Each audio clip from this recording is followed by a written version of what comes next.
Well, hey everybody, welcome to the Author Castle. I'm Angela Loria, founder of the Author Incubator and creator of the Difference Process for Writing a Book That Matters. And this is Caroline Green, somebody who has written a book that matters. I am so excited that you are here to join us today for our first ever live webinar broadcasting right from the Author Castle in McLean, Virginia, which is so exciting.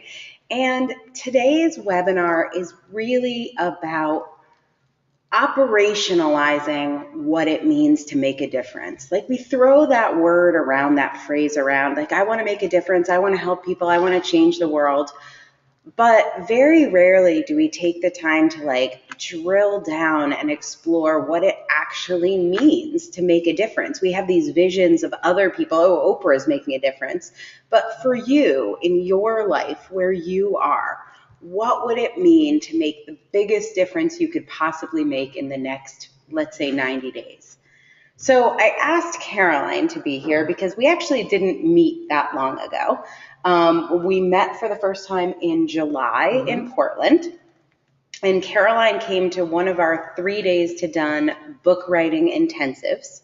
And over those 3 days, she wrote a book with us and published it about 6 weeks later. So it's only, what are we in November now? It's only been 5 months, about 5 months since this journey began. And Caroline has made a tremendous difference. She has some empirical evidence so that she knows it and I know it. Sometimes we have to remind ourselves, oh, this is what it actually is to make a difference. And what's more than that, and what I'm so excited about, and I hope you will stay tuned to the end of this to really hear about that, is Caroline has really started a movement with her message. It's more than just one book, but we'll get to that later. If you're listening to this, I want you to put yourself in Caroline's shoes. I want you to really see how possible this could be for you. So to do that, let's go back. And why don't you just tell people a little bit more about you? Where were you back in the summer before we met, and what was going on in your business, and tell people about your background a little bit as well. Yeah. So thanks for having me. Yeah, so glad you're here. Fun. So I'm actually a lawyer by training. I did MBI Martha Beck life coach training, swearing that I would never become a life coach and that I would never work with moms. Awesome. So if you're resisting, cave early, as Martha says, cave early. So I came out of coach training not knowing what I was going to do, and I went through a number of iterations fairly quickly. I'm a quick start. So what that means, I launched a number of different versions of my coaching business. And I had clients. I was not making any money, but I was at least, I had people that I was serving. And then I sort of, about not that long ago, a couple of months before I got in touch with you, got struck over the head in a coaching session with my other guru, Susan Hyatt, and realized that a huge part of my struggle was in being what I call a martyr mom. So in putting yourself last and not taking care of yourself, and really trying to control everything in your family's life in order to pretend that you have control over your life. And then when I hit that, I had this great idea. I was like, oh, I'm going to write this book. And then I reached out to you, and I never forget what you said. You said, I know that's the book you think you're going to write. It's not going to be the book you're actually going to write. At which point I was like, I don't understand. Like I probably said, but we could pretend if you want. We can pretend if you want. And I, of course, was like, this is not I'm giving you money. Oh, so then I tried to ask you how much it was, and you were like, whoa. Like, I don't know if I'm going to let you write this. And I'm like, I'm like, not to show off, but I went to Yale, I graduated from UVA. I've done a lot of things. And I was like, you're going to not take my money to write a book? I don't even understand what's happening here. So, so that was all. So what Caroline's talking about here is that we have a pretty intense trial by fire. The people that we work with, I need to be convinced that they're more interested in making a difference, changing people's lives, and really sharing their gifts instead of just displaying them. So a lot of people want to write a book, really want a trophy. They want to a book that proves they're awesome, I guess, to themselves. And I don't know, maybe their husband. And so, yeah, so you were in the gauntlet. You were being tested to see if you really wanted to help people. Well, and I'm so grateful for that, because part of what this whole process has been about for me has been about really finding my own true voice, and really how I'm called to serve people instead of how I think I'm called to serve people. And one of the biggest differences for me through this process is in your insistence that that we stop talking at people, and that we start talking with people and serving people. And the difference there is one that intellectually I knew, but I was convinced, like, oh, so Martyr Mom's like the perfect example, because that's obviously, if you know, my book is called Matter, How to Find Meaningful Work That's Right for You and Your Family. Like, no, Martyr Mom is like one part of one chapter. And I was like, Angela, like, you obviously don't understand, like, you must not have been a martyr mom, right? And one of the most profound things that you said to me, and it was heart-wrenching, it was like 3 weeks before I was coming, and I really thought that my life was going to fall apart, was that even the concept of martyr mom only speaks to people who are no longer martyr moms. They already get it. They already get it. So you were like, if you want to write a book, this is what she said to me, if you want to go write a book for people who have already been through this process and like help them sort of tweak what it means for them, then like, fine, go do that. And you were supportive of that, but you made it very clear, like, if I wanted to help people, then I had to actually use language and solve a problem that they were actually having. So, and that didn't come until we actually got to 3 Days to Done. So I melted down before I got to 3 Days to Done, but I had no idea what, and the next version of the book was something totally like overcoming overwhelm or something equally unhelpful. Yeah, I mean, I think this is one of the things that happens is we want to help people, and we're on the other side of something. So we've gone through some hell and back experience. We've gone through a terrible divorce or a difficult adoption process, or, we kayaked the Potomac from end to end, whatever our thing is. And then we want to give advice at the end. Yeah. But nobody wants the advice at the end because they don't have those questions. They're not stuck there. So I talk about this, if you're familiar at all with the horse work. You've never done horse work yet, have you? You have to do that. But there's this moment where you have a join up with a horse, and it's not you telling the horse to do it and the horse agreeing. It's like a mutual moment, and finding that mutual moment it's the key to making a difference. And like, here's the kind of awesome side benefit when you do that. When you come from that true place of service, making money is sort of the natural consequence. Yeah. And when you come from it from telling people this is what you should be doing, you got to work a lot harder to make money. It can still happen, but people are not willing to pay as much because they don't really get it. And you have to really convince them, and it sort of feels salesy and icky, and it's just such a different process. Yeah. So before you wrote the book,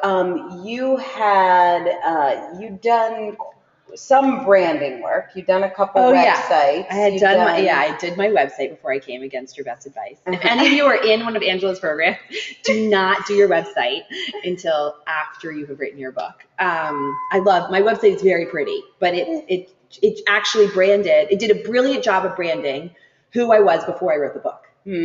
It's just, I'm not that person anymore. So this process is so transformative, both in terms of my message and how I'm serving people, that it just doesn't. So before you wrote the book, if somebody said to you, like at a cocktail party, or I don't know, like one of your mom's friends, like if somebody said to you, what do you do? How would you have described what you do? Yeah, I probably would have stuttered a little bit. I was still in that place that, even though I knew what value I was bringing to the table on a deep level, I wasn't really even able to articulate it.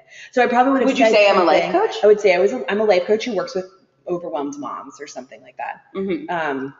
And I'm sure I have some like 8 versions of this written down in a journal somewhere. I practiced at some point, but like I actually had some elevator speech, but I couldn't even really, because the truth is that I couldn't even say it with confidence because I didn't. This is actually, so here's my, I hired someone to do a video for the web page that before the book. Okay. And the guy came, and he was great. He was totally great, totally professional. And he was like, so what do you do? And I was just like, I mean, we did like 3 hours of film in order to put together like a 2-minute clip. And we just talked around what I did, like around and around and around. And at the end of the day, like I said the right words, like in whatever my elevator speech was, but that sense of, oh, this is what I do was just totally lacking. And what about sales? How much revenue were you doing in sales? Probably the whole first half of this year, I made like $3,000 or something. Were you charging per hour? I was doing 3-packs and 6-pack sessions, and I had a 6-week coaching program. Okay. Yeah. And how did you sell those? I sold them mostly by word of mouth to like current clients. I had a blog, it was mostly word of mouth referrals. So somebody would say like, oh, you should work with my friend Michelle.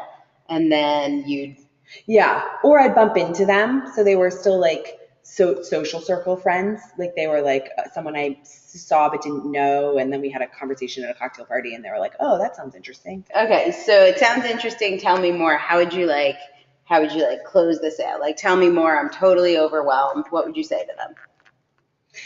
Yeah, so I gave my like Martyr Mom spiel, which was that in order to show up as the way that you want in the world, you need to start taking care of yourself first. And I already want to coach you on this. I know we fixed it. I know. Okay, go ahead. So the great thing is that like I got people who got that, right? And I was able to help them. But to everyone else, it was like really, to people who really needed my help, it was, and it was also so judgy. And like, and it's like the thing that I understand now is every time someone tells me to take care of myself, because like I have my own issues, right? Like I eat too much. I don't exercise enough. Like I can talk a good self-care game, but we all have our hiccups with self-care.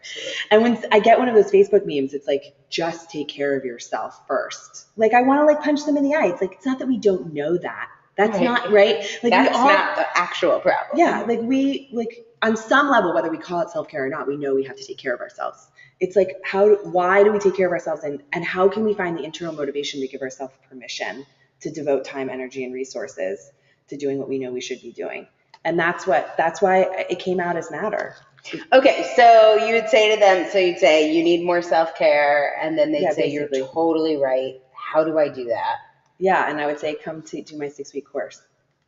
And I'm totally in. What do I do? Like, when is it? I want to do it. Yeah. Well, would you like give people a PayPal link or would you do I would set up on Acuity and stuff. So Mm-hmm. I would send them an email and I would say like, here's the link and pay for the program. And I may or may not have let a few people start without having paid. They did pay me by the end. Okay, that's good. Yeah. Yeah. I slashed my prices like 9 times before the program filled, all that good stuff. Yeah, I did all of that. I did everything wrong. Okay. So what did you book aside? Yeah. How did you imagine that martyr mom, that mom overwhelmed? Yeah. How did you imagine that growing? Like, did you think you were going to get more clients, raise your rates, more referrals? Like, what did you think was going to happen? I really thought that, I sort of bought into the myth that if you serve, well, it's not a myth. It's a half truth. If you serve the people that you're with right now well, mm-hmm. that they will just organically give you referrals and that you don't actually have to do anything to build a practice. So like, I really did have this vision of like, oh, I'm just really good at this. And then people were going to tell everybody, like, oh my God. Yeah. Like she's so good at this. And that it's just going to, it's just going to go from there. So that was my that was the plan. Yeah. That was the business plan. Okay. Oh. I'm going to ask you in a second how you thought a book was going to help. So we can then talk about how it did. Before I did, I want to jump in and tell you guys, to the live audience, there is a questions button that you'll see in the right-hand corner of your screen. You can click a little drop-down tab and add a question. We're going to be taking questions throughout the webinar, mostly at the end, but feel free to send over any questions you have for Caroline or I throughout this conversation. So let's talk about the book. The idea was, I'm going to grow this business organically. This idea pops into your head. Oh, no, there was no link between the book and the business. No. Yeah, none. Okay. There was no. Okay, so why a book? Oh, because like I really did feel like I had a message. Like this was a huge discovery in my life.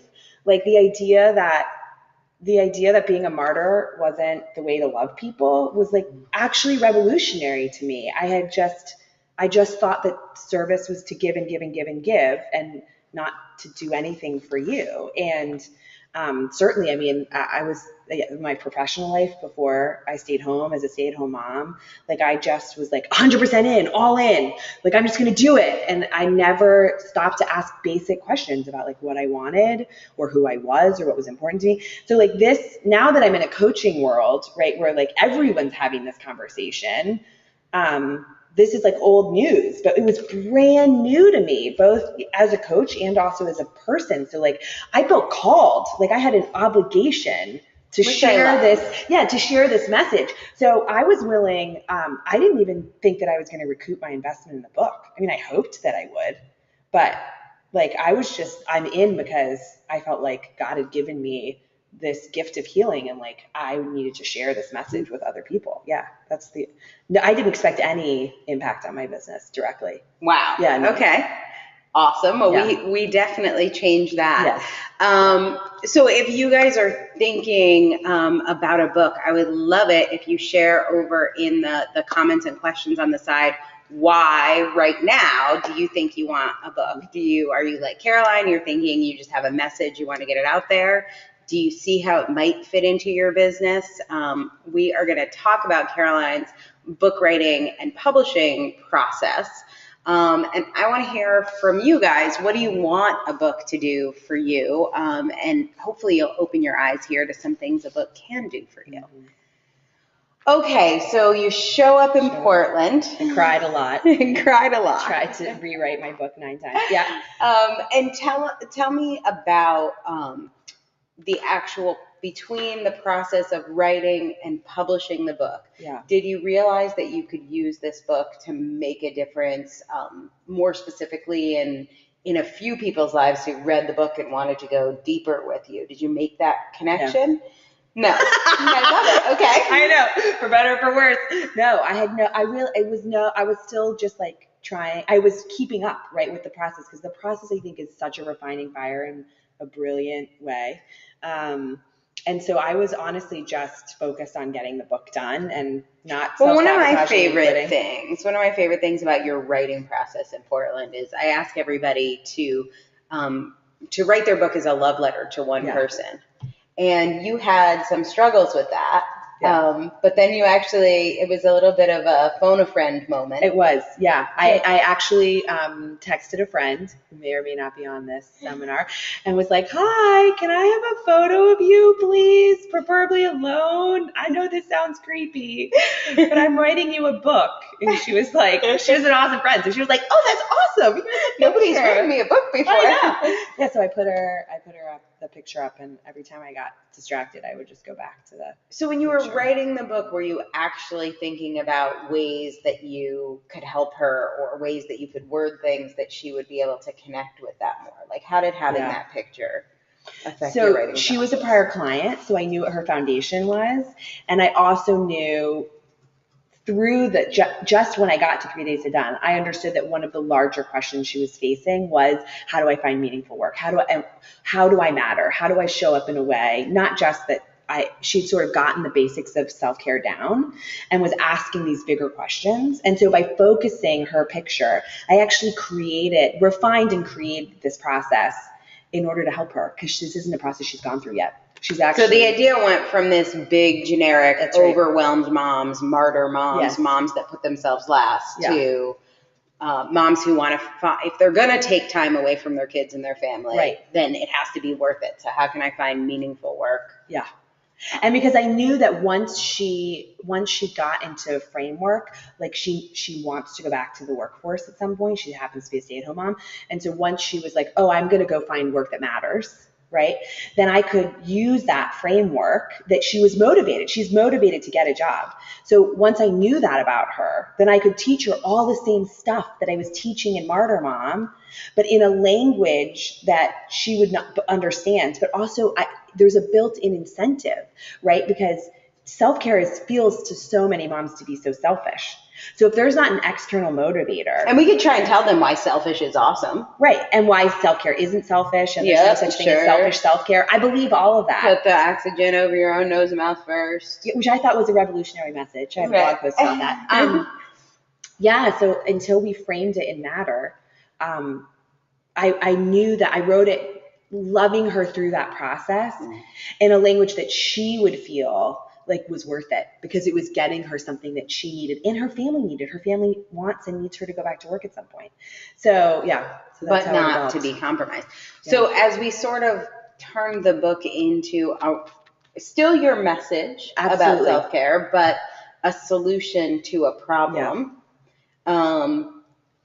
a program sort of created itself around that, right? There was recreated. Yeah. Mm-hmm. I would say it was rebirthed.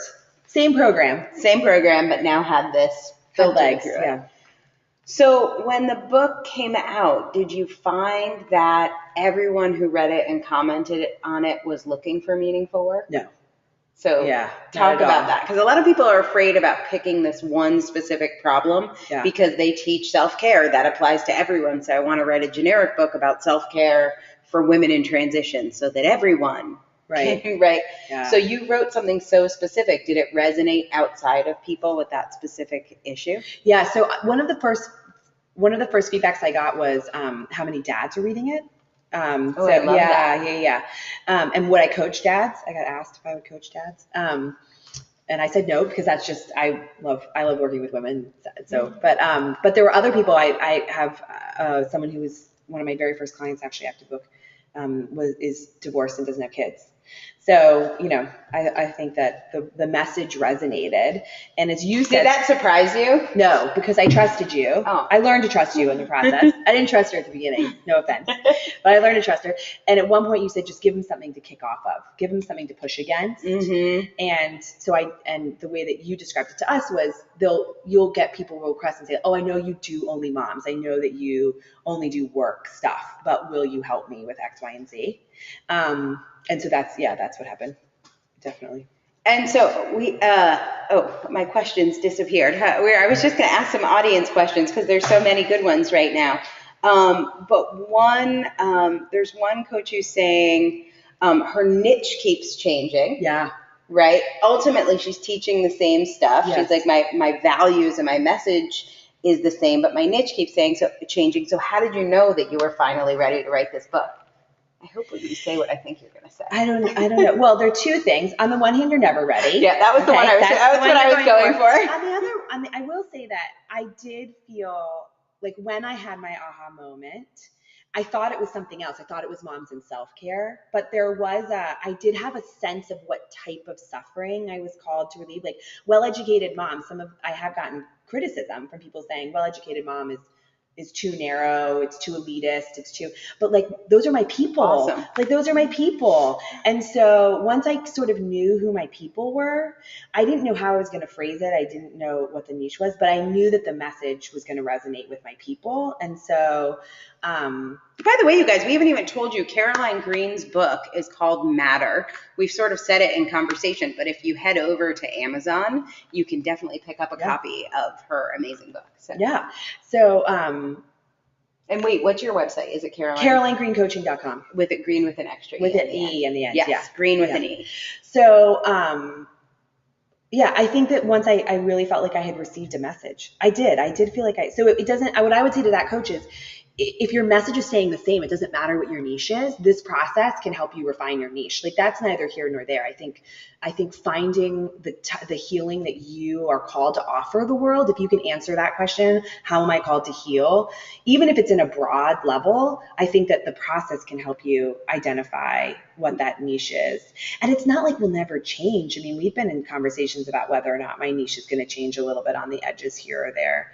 I mean, I would say the question is, do you want to help people now? Do you want to generate revenue, and do you want to help people now? Because the idea that this one perfect, the Great Gatsby is not, we don't have to wait for the Great Gatsby. Yeah. Like most of us are probably not going to win, the Man Booker Prize. Like this Well, is I not. thought that I was going to with my first book. I mean, so let me just talk to that for a little Okay, bit because yeah.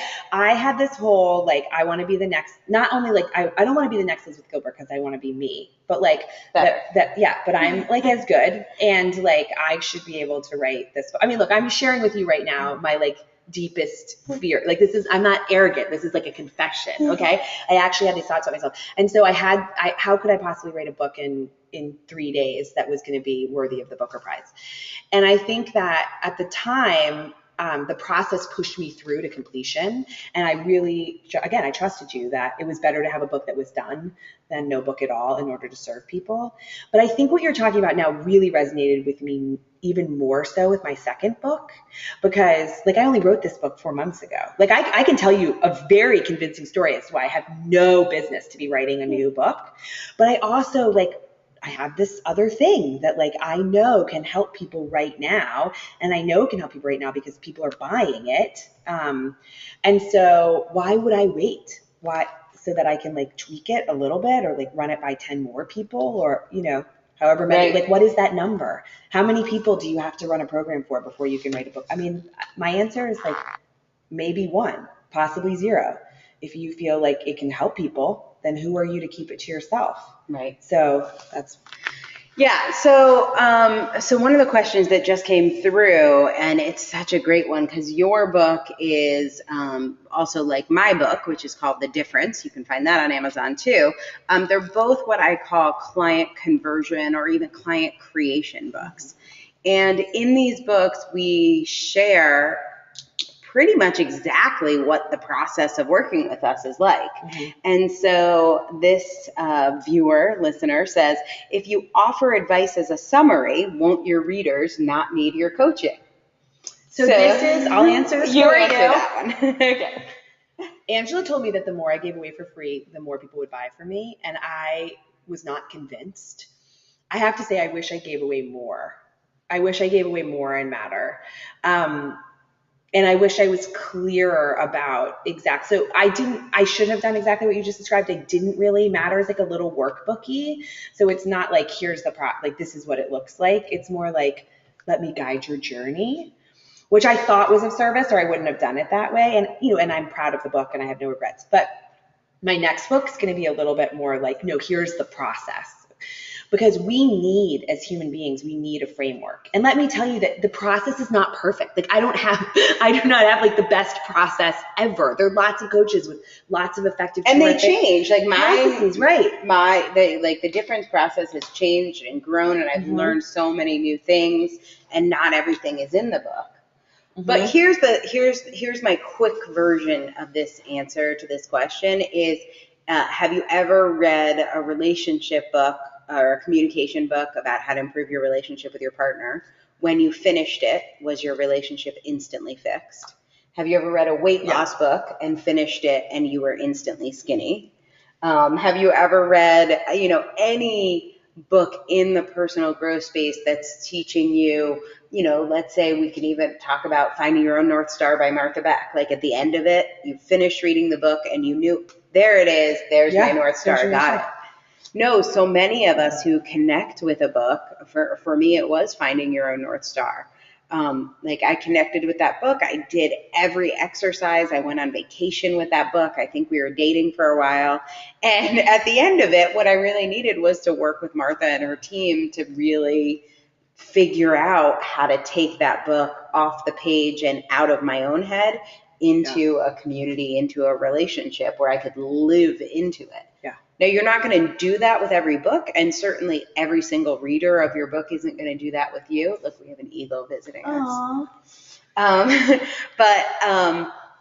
But there are a few people, and when I talk about making a difference, I talk about really going deep with people who are super ready to be healed, who understand the problem that you are putting out there intimately, and they are ready to be done with it, and being able to go deep with those people. For me, it was Martha Beck after reading Finding Your North Star, or If I'm So Smart, Why Can't I Lose Weight by Brooke Castillo. But picking those few authors that are really your your people and going deep with them. And that's what a client creation book really sets up. And one other thing about that too is I think both the process and then also through the Difference Press Summit and then also in working with clients who are building their business, when you get clear on what your program is and what you feel energetically is the right price point for that, like it's actually shocking how few clients you need. So I think part of this too for me was like, so I don't know, I think I had 4,000 downloads of my book in the first week or something. And like to make the revenue mark that we're going to talk about later, I only needed 10 people. Like there were only 10, right? Like 4,000 made it. So sure, like however, 3,990 of them, like the hopefully book, they learned something. Right. But the ones who were ready to do the work, the ones who were like, oh, this is my person, like this is I need to work with Caroline, or I want to work with Caroline in order to experience this change, like aren't going to be less convinced of that by reading the book. They're going to be more convinced of that. And I want to talk about the revenue generated after the book came out, but I'm going to ask one more reader or viewer question, which this one's for you. Okay. The viewer says, what was Angela's role in helping you write your book? So how would you characterize that? She didn't ask me. What was Sherpa. Angela was my book Sherpa. So my process was slightly different because it was 3 days to done. So it was, which I actually wrote the entire rough draft in 3 days. And Angela literally sat in a room with me. Kind of like this. I was facing this direction. Yeah. Otherwise it was the same. And every hour, so a little bit about the process, she gives you a set, I can't even remember, every 2 hours. It's every 2 hours. You're done with a chapter, and then you send the chapter to Angela, and Angela gives you feedback. So there was a lot of practical input in the book from Angela, but most importantly for me was Angela powerfully, energetically holds the space for you to believe that the book is going to be done. So not only does Angela likes to say, everyone comes to 3 days to done, knowing that their book's going to be done, and it creates this awesome energy. But like, I sort of beg to differ. Like, I think people come to 3 days to done scared out of their minds, and Angela holds the space that she's not letting us out of the house until the book is done. And then like halfway through the process, you're sort of like, oh wait, like this is actually happening. And then the group sort of joins. We have our join up. It's the 10,000 word mark. When you guys hit 10,000 words, everyone's like, oh, I'm actually going to write a book this weekend. Yeah. I don't know if you guys knew. Yeah. It's a pretty magical moment. I text home. Right. And that's what people tell them, like, because a lot of times people come and they haven't told anyone they're writing a book. So they start like making phone calls. Okay. So the book was done, and shortly after the book was done or right before? Was the Difference Press Summit right before? Difference Press Summit was 2 weeks before my release date on September 1. So we came up with a revenue goal of, I think, $15,000 for you to do in the first month. How crazy did you think that was? I thought $15,000 a month by the end of the year was, the end of one full calendar year was like totally reasonable. I came out of the writing process confident in what I had to offer and that I was worth $15,000. Like my services were worth $15,000 and I could generate it. Did I think I would do it in September? No way. No way. I didn't, but I set the intention. So this is like I don't sell this, but this is my favorite thing that happens as part of the process. So when you get your book, you've kept this major promise to yourself. Mm-hmm. And for many people, it's a promise that they've made and broken to themselves for years. I don't know if you had tried to write a book. Oh yeah, I was, I was going to be a best-selling author by the time I was 21. It was on my 14-year-old bucket list. Yeah. Uh-huh. So that process of promising yourself and then breaking that promise and promising yourself and breaking that promise, there's no way I could sell this, but I think the most valuable part of the program is how you change as a person. When your book comes out, you hit bestseller status, you're seeing reviews from strangers. Yeah. Even when you get the 1-star review, you're worthy of a 1-star review. That's amazing. Nobody cared before. Right. And for me, the join up was even, so you use the word join up in the horse work, but I experienced a join up with myself in the writing process. So I think that there was, as you become a coach, one of the things you talk about is your need for how you're perceived or your egoic self is perceived in the world, and then who you truly are. And this is in my writing, it's part of my life, it's part of my coaching program, is really beginning to understand who your egoic self is and who you are in a much deeper way. And I think that I had been out of alignment for so long, so concerned about what people thought of me and whether or not I was doing the right thing, and just. So when people say, like, what role did I have in the process? Like, this isn't an active, I'm not like, what is your ego and what is you? No. But throughout the process, anything that you show me that is about you wanting a trophy on your mantle, I'm going to be like, that's bullshit. That's wrong. Nope. Yeah. Not buying it. Yeah, totally. And it'll be like a whole chapter, and then I'll see this paragraph. I'm like, what's happening here? Yeah. What's this? What are we doing? And that, I think that process of really finding, like, who are you as a servant? Yes. Like, where is your servant's heart, and what does that look like? Yeah. And so often people that say they desperately want to serve and they want to help people and they want to make a difference and they want to generate revenue as a coach, all I hear is ego. Yeah. And some of that is like, it's both sides. It's the I'm awesome, listen to how I figured this out. Mm-hmm. The key is transcendental meditation, whatever it is. And it's the other side of like, who am I? Like, I have to prove myself because I don't think I'm good enough. And all that ego stuff, when you're truly connecting to your prospects, to your readers from your heart, like that just goes away. Like if we were just having a coffee, you wouldn't be like, well, I think you're doing it all wrong and you should be meditating 2 hours a day. Like, no, you just talk to me like a person. Yeah. And that's such a powerful transition. So we did have a question, and I want to talk about kind of what happened after the book. But this question is kind of interesting. She says, this is actually Maggie. So hi, Maggie. She says, can you use a book to help create group coaching programs? I want to switch from one-on-one coaching to group programs. And so since funny, you're doing that too, I thought that was a perfect question for you. Yeah. So when I thought that I thought Matter was all sorts of things, but I thought I was going to drive primarily one-on-one clients, which it did. We'll talk about that in a second. And as I started doing one-on-one clients, I realized that where I serve people best is in small groups. Like that, I just really feel like I have a gift for small groups. I make people feel really seen and heard. It's just my passion is small groups.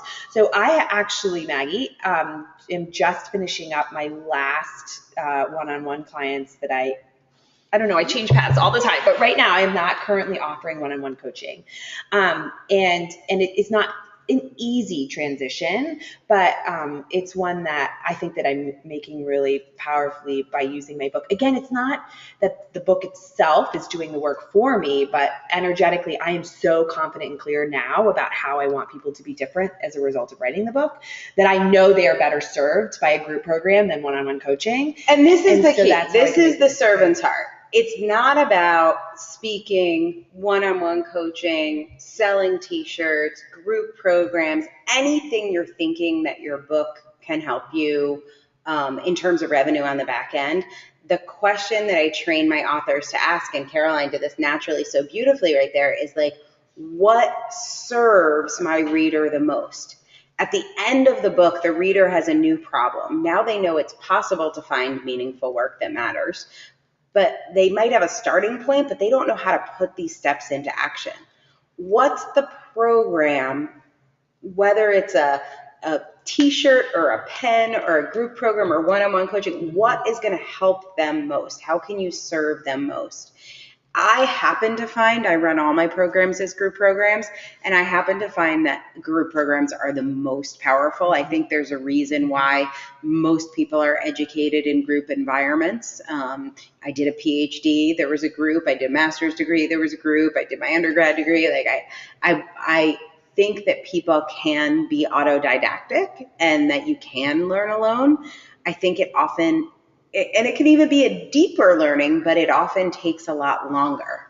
Yeah. And so somebody needs to find meaningful work for their family, let's say in the next 3 months or a year. the process of spending 20 years getting a crappy job and like trying to self-educate on that is so much more painful that that I think group programs are so powerful. But more than that, I think approaching the problem not from what I want to do. I want to create group programs. I think that I can make more money. Like nobody, like that's so unattractive. That's not going to bring clients to you. Like I'm so glad about what's going to be better for you. But like find the reason why that would be the ultimate thing for the person you want to help. Yeah. And I think that's really what you did after the book came out. Let's talk about how that first 30 days after the book, what was the plan and what happened? So coming out of the book, I realized that I had a number of existing clients that I could be serving better because I got so clear on what I wanted to offer them. And for me, and for those of you, if you have read my book, I say it's about meaningful work, but it's really about building a life that matters. And so I had clients who I knew needed support to experience to what it really meant for them to build a life that mattered for them and their families. And so I immediately, coming off the Difference Press, set up a year-long support program for people who were ready and clear on what they wanted to be different about their lives and were struggling to implement that change on their own.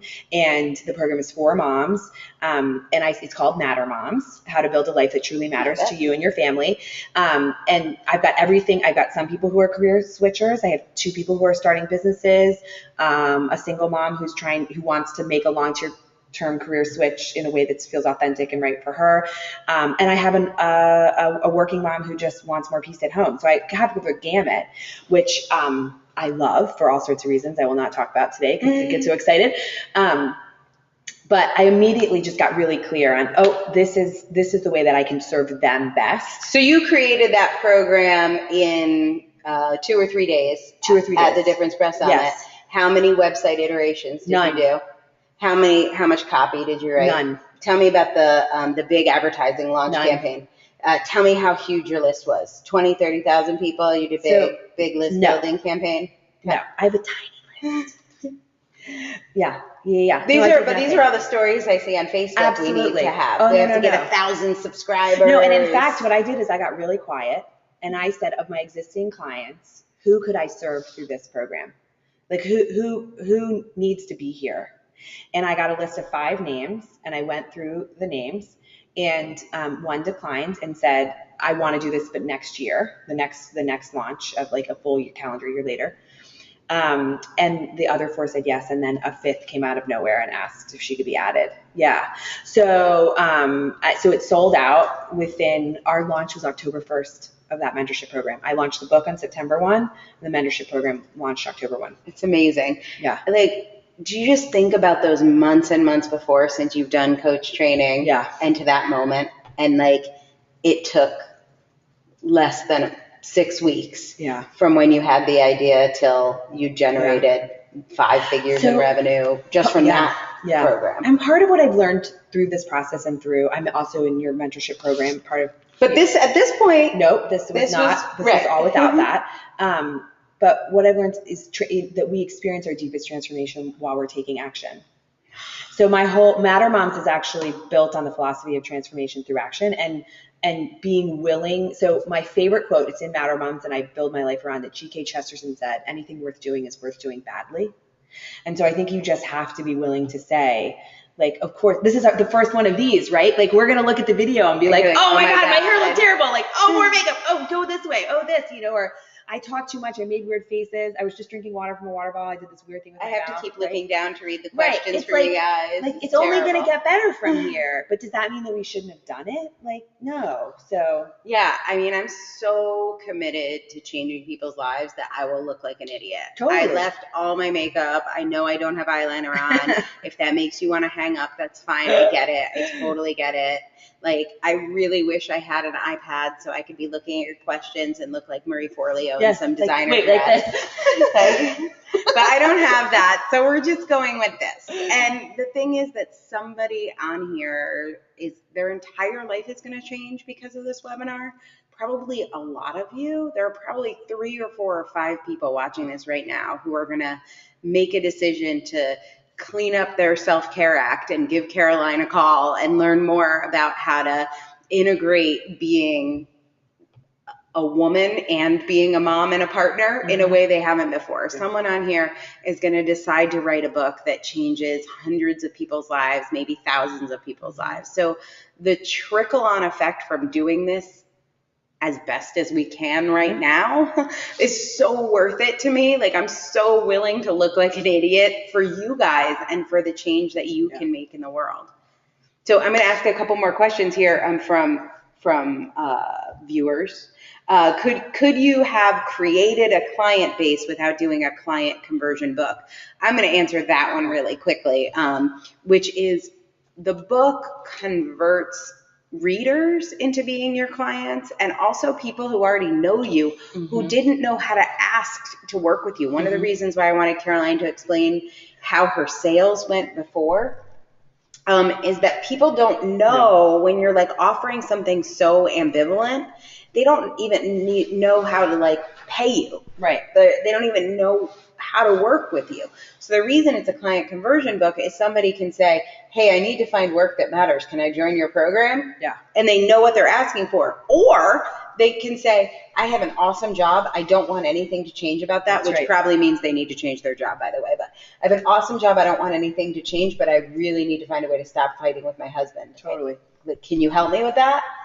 And so they have a very specific question. It may or may not be the right question, by the way, but you're giving them that question so they can convert to being a client. It's not about the big list or that 4,000 people who download your book in a week. You're going to call each of them personally and see if they're going to be a client. It's that the people who are ready know how to ask for it. The next question I'm going to take really quick is, am I still doing a 3-day book workshop, 3 days to done? And I am, but it's part of an even bigger program now and partly inspired by Caroline. So what I realized is that there is something special about Caroline. Not every one of my authors sees $15,000 or $17,000 of revenue in the first 30 days. And it's not because Caroline's smarter than them, and it's not because she had a bigger list, right? I have no list. It's not because her website is better, although she does have kind of a pretty website, I will say. It is pretty. That's pretty.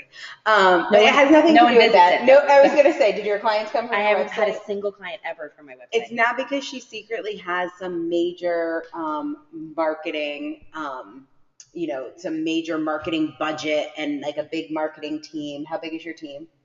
I have one assistant that I buy 12-hour packages from. Nice. Yeah, quarterly. So that's not the secret. That's not the hidden thing. But the hidden thing is that Caroline came to the Difference Press Summit, which had historically happened for our authors after the book came out. And at the summit, we create a plan, and it's a plan that could get anyone there $15,000 a month. But she did a crazy thing, which is that she acted on the plan. I was almost going to swear, but I just kept my swear in for you guys. But she actually acted on it. It consisted of calling 5 people and inviting them to a mentorship we created, but most people won't do that. And they come and they create it, and then they freak out and they don't have my support. And Caroline did join the Order of the Plume, which is our mentorship program. And so I am still doing the 3-day writing events, listener who asked that question, but now we're doing them as part of a 6-month author incubator total incubation program. So we will create the program that you're going to sell on the back end of your book. We will help you with all of your messaging and marketing. We'll prepare book assets as well as non-book assets. You'll be able to come to the Author Castle to write a book, which Caroline is going to do tomorrow. She's going to help us beta test the space so we figure out what we need to do to make it even better next time. And that's all going to be with my support and mentorship for 6 months, so that right now 100% of our authors finish their book, but not 100% of them are making $15,000, $17,000 in the first month. And that's what I want to change. So everyone who puts out a book with us is going to be able to make the kind of difference that Caroline made in her first 30 days. And can I just say actually that Yeah. if I had, when I had up all the costs of the things, of like the crazy, like all of the business cards I printed, the website that I did, the like 18 branding revision, like just all of the nonsense that I really bought in, like I just didn't know what else to do. And so I was doing the things I thought were the right things. If I added up how much I spent on that and lost on that, and then added up the investment in the book and could have done it all over again in a package like this, like even though I'm sure, I don't even know what the number is, and I'm sure it would shock me, like I bet that I could have made twice as much money in my first month out if I had been clear, and I wouldn't have had lost all of that, both time and money With the other stuff and the distractions. Yeah, my thing is those distractions are awesome. And I'm not kidding. It's going to sound like I'm kidding, but you know me well enough, so vouch for me here. Those distractions, learning Facebook ads, taking an Instagram course, like getting your website redone, putting up pictures of 5 logos and having people go, those are awesome if you don't want to make a difference. They really are. Do you know what I mean by that? I sound like a douchebag. I have so much empathy for people who are hearing that for the first time. You really have to hear it like a bunch of times and really understand what she, and Amy Pearson says this really well too, I think. Just the idea that, you really don't need any of that. And it's not that you don't want to make a difference. It's honestly, you don't want to make a difference yet. Okay. You know, I'll it's give like you you're that. hiding. You're hiding. It is a way of crazy hiding. work. I know it doesn't seem that way because Yeah. somebody who's making lots of money told you should learn Instagram. But if you actually want to make a difference, you need to like make sellable things and sell them. Yeah, make sellable things and sell them. Yeah. It's just how it is. My husband wants to write. Oh, I'm sorry. I just got an exciting question. My husband wants to write and I want to market. Can we both do your program? So if it's one book, and you're working together, absolutely. We also have had several husband and wife teams, which is so fun. So we had Frank and Julie Stoss both wrote books with us at the same time. And then we just had Mark Julian and Sheila Cash, who are partners, and they both wrote books. So I love it when couples come in and support each other. That's super fun. And then Charity Gonzalez is here. She's one of our best-selling authors. Charity, your book is right there. I don't know if you're in the shot, but you're in the shot. Charity says, is it best to have an established business first to use a book as a conversion tool, or can you shape the business? Can the book shape the business you create? I'd say either or. If you had nothing in place, if you had done nothing before your book came out, do you think your results would have been any different? I think they would have been better. I do. I really do. I think they would have been better because I think that what's the worst thing that happened is that I put out a book that got me clients faster and I made more money faster and then refined my magic as I went. Like, how is that a problem? Whereas like I spent time, money, and energy doing the like, I don't know what I'm called to do or how I'm called to serve, which really it's an egoic form of procrastination. It is. Like, it just is. And that's okay. There's nothing wrong with that. There's no judgment on that. I mean, but let's call it what it is. And we move when we're ready. So like, I think honestly, if I had come in the door, especially with your new program, if you had that the day I got out of coach program and I could just stomach it and trust the process, yeah, I think it would have gone faster. Yeah. I think I would have gotten to my magic faster. Yeah. And then you're not fighting against, like, a lot of what we have to do and why I've expanded the program the way we have is we have to do a lot of undoing of how hard people think it is. Like, it's amazing to me how many people, there was a question here, I've scrolled past it now, but somebody was saying, do you need a big list? No, you don't need a big list. Like, not only that, but like, guys, I have 2 kids. They're 4 and 5. I do pick up every day except Wednesdays because I don't want to. I play tennis. And like, I think I work probably 30 hours a week, maybe 30 hours a week. And I work more because I love my work. But honestly, most of it is also like, it's a egoic nonsense. Like, I'm like, oh, I need to redo my copy on my webpage, or like, oh, I'm going to run 7 different Facebook ads for $5 a piece to see which one people like more. Like, none of that actually is what gets me any business. It just helps me feel good about myself. So like, if I could focus and really discipline on what I actually needed to do, like, I could probably make as much money as I made in September in like 15 hours a week. Now, that being said, in October, I didn't make any money because I decided just to have a freak out. Just to have a freak out and sit around and not sell anything. So you see how I sold works. nothing. Yeah, I sold nothing in October. Yeah. You were selling stuff at the Plume meeting, though. You sold some stuff. Yeah, I saw true. you make some sales. I was like, I was there for some of your sales. I guess I did sell some. But just while you were at the castle in my presence. Probably. Apparently.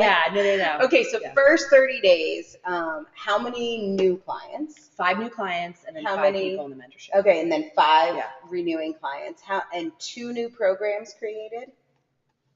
Did you create 2 programs? I thought I was I created 2. I created 2 new programs. So one-on-one program that's 8 weeks or 12 weeks? 8 weeks. So 1 8-week one-on-one package. That I'm not doing anymore, sorry. So you can't buy that. And then a year-long mentorship. Yeah. With a live kickoff. So you can actually come to the live and then you get an offer into the mentorship from the live event. Because I say that because people have asked me, or I have a couple of people coming to the live in December who said, well, can't I just sign up for your mentorship program now? And I'm like, well, we don't know what your plan is. So like, I don't know if my mentorship service actually serves your plan. So like, come to the event, we'll get clear on what you want, how we're going to get it, and what that's going to look like over the course of the year. And if we both think that we're a good fit, then I'll sell you into the program. And so what is it that makes you feel like just in that first 30 days, you have evidence that you made a difference, that your book made a difference, like after 30 days? Yeah. Is it just the clients? Is it just about the $17,000, or are there other things in your heart that make you feel like I made a difference? It's not about the money at all. It's not about the money at all. It's so funny because it's only not about the money when you have the money. When you're making the money. Yeah.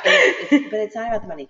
The evidence I have, I think, is just the way, I mean, even like, so we're only, what is this, November, we're a month into the mentorship program. And like my Matter Moms, like they're just kicking ass.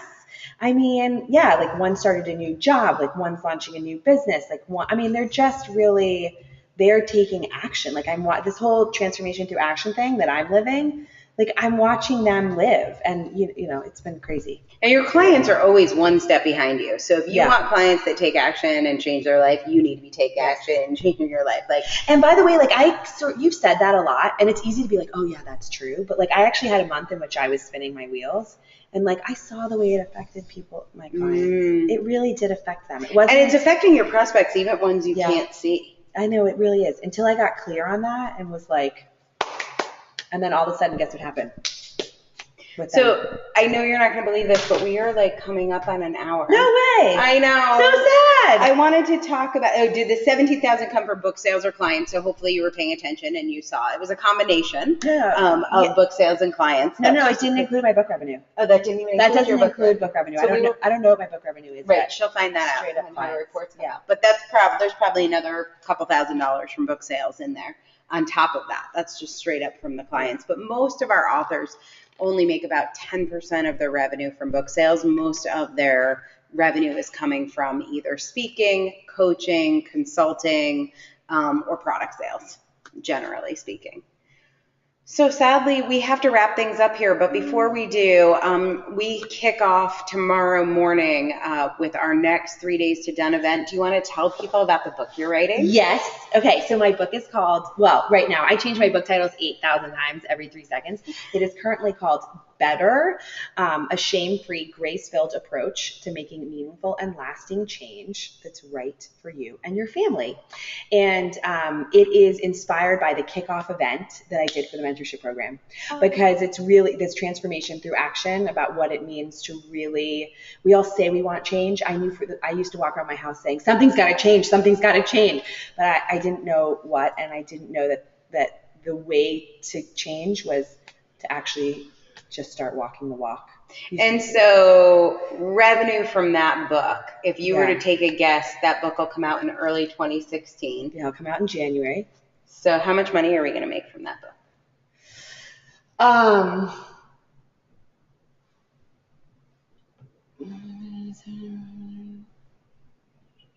I bet we can make 20 in February. Awesome. Yeah. We're going to check back in Yeah. March with Caroline, Yeah. and you'll hear how her second book launch went. Super excited to have all of you here. If you want to start a movement like Caroline's movement, if you want to write a book that makes a difference, if you want to truly stand up and serve people and not just talk about it, but really take the steps to make a difference in people's lives that will change their life forever, please go to theauthorincubator.com/apply. We would love to talk to you, and we'd love to find out if we can help you start a movement with your message. Thanks, everyone, for being here. I love all your questions. Bye. Thanks, Caroline. It's my pleasure.